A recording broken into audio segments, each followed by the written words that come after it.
90 రోజుల కోర్సు పూర్తి చేస్తే చాలు 100% ప్లేస్మెంట్ సపోర్ట్ తో సాఫ్ట్వేర్ జాబ్ మీ సొంతం. వెంటనే కోడ్ జ్ఞాన్ డెస్టినేషన్ ని సంప్రదించండి. వెల్కమ్ టు సుమన్ నేను మీ సుమన్ వినాయక్. ప్రణయ్ హత్య కేసుకు సంబంధించినటువంటి వాటిలో కనుక మనం చూస్తే ఒకరికి ఉరిశిక్ష, మిగతా వారికి అయితే జీవిత ఖైదు అనేటువంటి న్యూస్ బయటికి రావడం జరిగింది. దీనికి సంబంధించినటువంటి పూర్తి వివరాలు ఏంటి, ఉరిశిక్ష ఖరారు అనేది ఎంతవరకు ఏ విధంగా ఉండే అవకాశం ఉంటుంది లీగల్ పాయింట్లో నుంచి చూసినప్పుడు అనేది ఈరోజు మనతో పాటు హైకోర్టు నుంచి అలాగే రవీంద్రనాథ్ గారు ఉన్నారు. అది వారి మాటలోనే అడిగి తెలుసుకుందాం. Hello sir. హాయ్ అండి నాగరాజ్ గారు. ఈ హత్య కేసుకు సంబంధించింది ఎప్పటికైనా సరే అండి సెన్సేషన్ అసలు దాంట్లో ఎలానంటే అప్పట్లోనే దీనికి సంబంధించినటువంటి కథనాలు చూసినా, లేదంటే కొన్ని ట్రయాంగిల్ స్టోరీస్ పాయింట్లో నుంచి చూసినా, లేదంటే సోషల్ యాంగిల్ నుంచి చూసినా కూడా ప్రణయ్ హత్య కేసుకు సంబంధించినటువంటి న్యూస్ పెద్ద సెన్సేషన్గా మారింది. ఇప్పుడు ఉన్నటువంటి జనరేషన్ పిల్లలు తెలుసుకోవాల్సినటువంటి విషయాలు చాలా ఎక్కువ ఉన్నాయి ఇందులో. అయితే పూర్తి వివరాలు ఏంటి, ఒకరికే ఉరిశిక్ష, మిగతా వారికి జీవిత ఖైదు అనేటువంటి దాని మీద రకరకాల కథనాలు అయితే బయటకు రావడం జరుగుతుంది. ఇది ఏ మేరకు ఉంటుంది, ఎక్కడి దాకా వెళ్ళే అవకాశం ఉంటుంది? ప్రణయ్, అమృత ఈ హత్య కేసు సంబంధించి ఈరోజు ఒక కీలకమైన తీర్పు వెలువరించారు. ఎస్సీ ఎస్టీ అట్రాసిటీ ప్రత్యేక కోర్టు దీనికి సంబంధించి ఈరోజు మార్చి 10. సో ఈరోజు ఒక స్పెషల్ కోర్టు ఏం చేశారంటే, జస్టిస్ టీజీ రావు గారి యొక్క నేతృత్వం ఉన్నటువంటి ఆ ప్రత్యేక న్యాయస్థానం దీనిలో పార్టిసిపేట్ చేసినటువంటి 7 నిందితులుగా గుర్తించారు. ఈ 7 నిందితుల్లో ఏవన్గా ఉన్నటువంటి మారుతీరావు గారు ఆల్రెడీ చనిపోయారు. మిగిలిన 6 నిందితులు అంటే A2గా ఉన్నది సుభాష్ శర్మ, A3గా ఉన్నది అస్గర్ అలీ, A4గా ఉన్నది అబ్దుల్ భారీ, A5గా ఉన్నది ఎంఏ కరీం, A6గా ఉన్నది శ్రావణ్ కుమార్, A7గా ఉన్నది నిజాం. సో వీళ్ళందరికీ అంటే A2గా ఉన్నటువంటి సుభాష్ శర్మకి అయితే ఉరిశిక్ష విధిస్తూ ప్రత్యేక కోర్టు ఈరోజు తీర్పుని వెలువరించారు. ఈ A2గా ఉన్నటువంటి ఆ సుభాష్ శర్మ మిగిలిస్తే మిగిలిన 6 అందరినీ కూడా ఈరోజు వాళ్ళందరూ కూడా జీవిత ఖైదుని ప్రకటించడం కూడా జరిగింది ఈ కేసుకు సంబంధించి. అంటే ఇందులో ఒక్కొక్క వ్యక్తి ఏమేం చేశారు ప్రధానంగా అంటే, ఈ కేసులో కీలకమైన ప్రధాన నిందితుడిగా చెప్పినట్టు ఏవనగా ఉన్నటువంటి మారుతీరావు గారు ఎవరైతే ఉన్నారో, ఇతను అమృత గారి యొక్క తండ్రి గారైనా, ఇతను మార్చి 7, 2020 ఇతను ఆల్రెడీ ఆత్మహత్య చేసుకున్నారు జైల్లో. సో అతను ఏవనగా వెళ్ళిపోయారు అతను. సో మిగిలిన ఉన్నటువంటి 6 మెంబర్స్ పరిస్థితి మనం చూసుకున్నట్లయితే, ఎవరైతే సుభాష్ శర్మ ఉన్నాడో ఇతను ప్రత్యక్షంగా ఆ రోజు మన ప్రణయ్ని, ఎవరైతే ఇప్పుడు చనిపోయే నిందితుడిగా మనం భావిస్తుంటే ప్రణయ్ని, అతను డైరెక్ట్గా తన చేతులతో కత్తి తీసుకొని పొడిచినటువంటి ఒక ఐరన్ రాడ్ తీసుకొని కొట్టినటువంటి హత్యా ప్రయత్నం కాదు, హత్య చేసినటువంటి కీలకమైన నిందితుడిగా ఉన్నటువంటి వ్యక్తి సుభాష్ శర్మ. ఈ సుభాష్ శర్మ బీహార్కి చెందినటువంటి ఈ వ్యక్తి.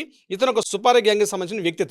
ఇతను ఎవరి చేత ప్రోద్బలించబడ్డాడంటే ప్రధానంగా అస్గర్ అలీ. ఈ అస్గర్ అలీ అన్నవాడు బీహార్ నుంచి ఇటువంటి మడ్రస్ అని చేయడంలో కొంత సుపారీ అమౌంట్ తీసుకొని చేయడంలో ప్రధాన పాత్ర పోషిస్తాడు ఈ అస్గర్ అలీ. ఈ అస్గర్ అలీకి కావాల్సిన ఆయన దగ్గర ఉండి అబ్దుల్ భారీ, ఈ అబ్దుల్ భారీ అనే పర్సన్ కూడా ఈ వీళ్ళిద్దరి మధ్య అంటే ఎవరైతే చేయిస్తారో వాళ్ళ మధ్య చేయిస్తారో ఈ ప్లానింగ్ చేయడం, ఎప్పుడు చంపాలి, ఎలా చంపాలి, ఏ రకంగా చంపాలి, ఏ సిచ్యువేషన్ చంపాలి, ఎటువంటి ఆయుధాలు ఉపయోగించాలి, ఇవన్నిటిని కూడా ప్లానింగ్ చేసేవాడు అంతా కూడా ఈ అబ్దుల్ భారీ. అదేవిధంగా నెక్స్ట్ వచ్చేటంటే ఈ కరీం అనే పర్సన్ ఏంటంటే ఈ యాక్టివిటీ మొత్తం అంతటిని కూడా ఫైనాన్స్ చేస్తాడు. అతను ఫైనాన్స్ చేయడం, లాజిస్టిక్స్ మెయింటైన్ చేయడం, ఆ యాక్టివిటీ అంటే ఈ యొక్క కేసుకు సంబంధించి మనం మాట్లాడుకుంటే కంప్లీట్గా ఫైనాన్స్ చేస్తాడు. అంటే ఈ ఫైనాన్స్ అంతా అందజేసింది కూడా మారుతీరావు అయినప్పటికీ కూడా అతని దగ్గర నుంచి పెద్ద మొత్తంలో తీసుకొని ఈ మెయిన్ కీలకమైన పాత్రధారులు ఎవరైతే ఉన్నారో వాళ్ళందరికీ కావాల్సిన ఫైనాన్స్ ఇవ్వడం జరిగింది. అదేవిధంగా లాజిస్టిక్స్ వెహికల్స్ అన్ని కూడా సప్లై చేయడం జరిగింది ఇతని యొక్క యాక్టివిటీ.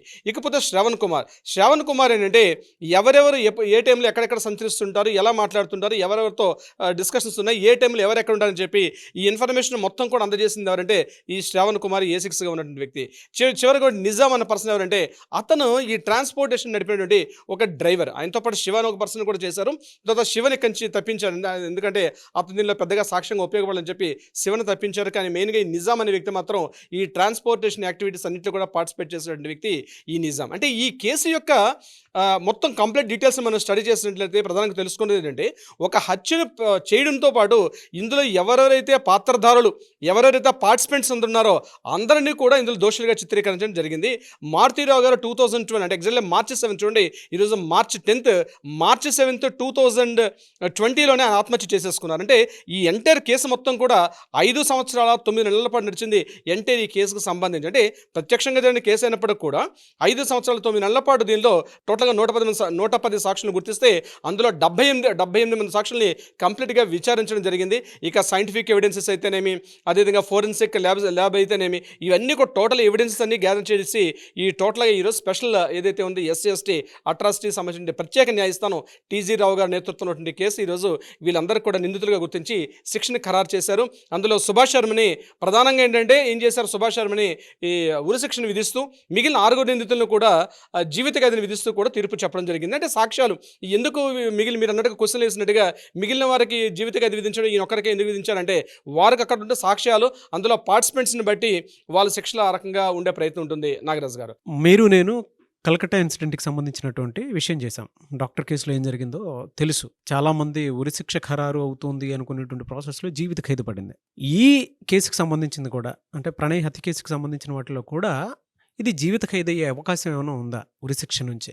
తప్పనిసరిగా ఉంటుంది నాగరాజు గారు. అంటే ఈరోజు SC/ST అట్రాసిటీ ప్రత్యేక న్యాయస్థానం ఏదైతే ఏర్పాటు చేశారో ఇది చిట్ట చివరి తీర్పు కాదు. దీనికి అవకాశం ఉంటుంది. అయితే ఈ కేసుకు సంబంధించి మరి అప్పీల్ చేసుకునే అవకాశం ఇచ్చారో ఇవ్వలేదు ఇప్పుడైతే మనకి ఇన్ఫర్మేషన్ అందలేదు.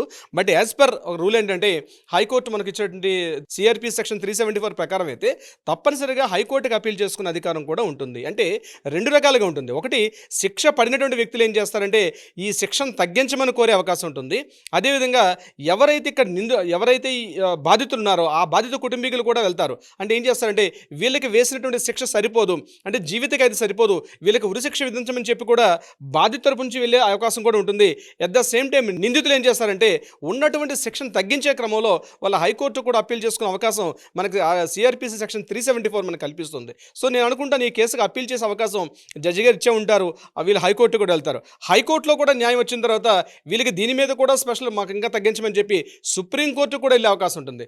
సుప్రీంకోర్టు నుంచి కూడా కేసు మరలా విచారణ చేసి మరలా వాళ్ళ ప్రాథమిక సాక్ష్యాధారాలు విచారణ చేసిన తర్వాత దాన్ని మరలా అదే కొనసాగించవచ్చు, లేకపోతే ఆ కేసుని శిక్షను తగ్గించే అవకాశం ఉంటుంది, లేకపోతే శిక్షను పెంచే అవకాశం కూడా ఉంటుంది. అయితే ఉరిశిక్ష పడ్డ వ్యక్తికి ఏంటంటే చిట్ట చివరిగా సుప్రీంకోర్టు కూడా తీర్పు ఇచ్చిన తర్వాత మళ్ళీ రాష్ట్రపతి గారికి క్షమాభిక్ష పెట్టుకుంటారు.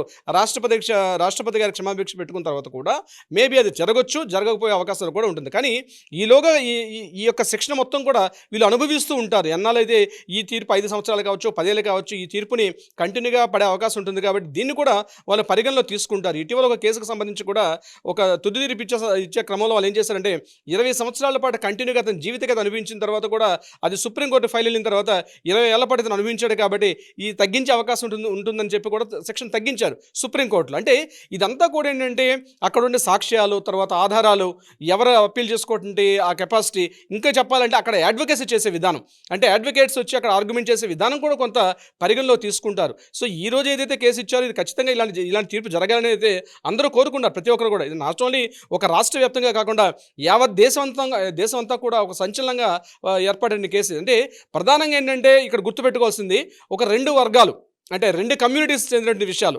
అంటే వీళ్ళ అగ్రకులం అని అన్ని చిన్న కులం అని చెప్పి ఈ రెండింటి మధ్య తగాదాలు ఏమైందంటే ఇక్కడ డబ్బు ప్రధానంగా వహించలేదు, స్త్రీ మ్యారేజ్ కాదు, కేవలం ఒక అంటే పరువు ప్రతిష్టలకు సంబంధించిన కేసు.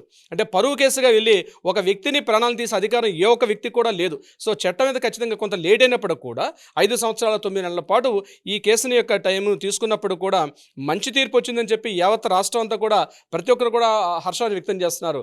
నాగరాజ్ గారు, ఏదేమైనా సరే సోషల్ పాయింట్ ఆఫ్ వ్యూ నుంచి చూసినప్పుడు మాత్రం మంచి జస్టిస్ జరిగిందని చెప్పడంలో ఏమాత్రం సందేహం లేదు. బట్ ఫర్దర్గా చూద్దాము మన ఆడియన్స్ కూడా ఏమనుకుంటున్నారు ఏంటి అనేటువంటి దాని మీద. అండ్ మీరు ఇంకొక ట్విస్ట్ కూడా చెప్పడం జరిగింది దీనికి సంబంధించి, అంటే ఇదొకటే తుది నిర్ణయం కాదు అనేటువంటి దాని మీద కూడా కొన్ని క్వశ్చన్ మార్క్స్ వచ్చే అవకాశం ఉంది. ఎలా ఉంటుందనే దాని మీద వేచి చూడాలి. Anyways thank you so much Ravindranath garu. Thank you so much Nagaraj garu. Suman టీవీలో మీ పర్సనల్ అండ్ బిజినెస్ ప్రమోషన్స్ కోసం కింది నెంబర్కి కాంటాక్ట్ చేయండి.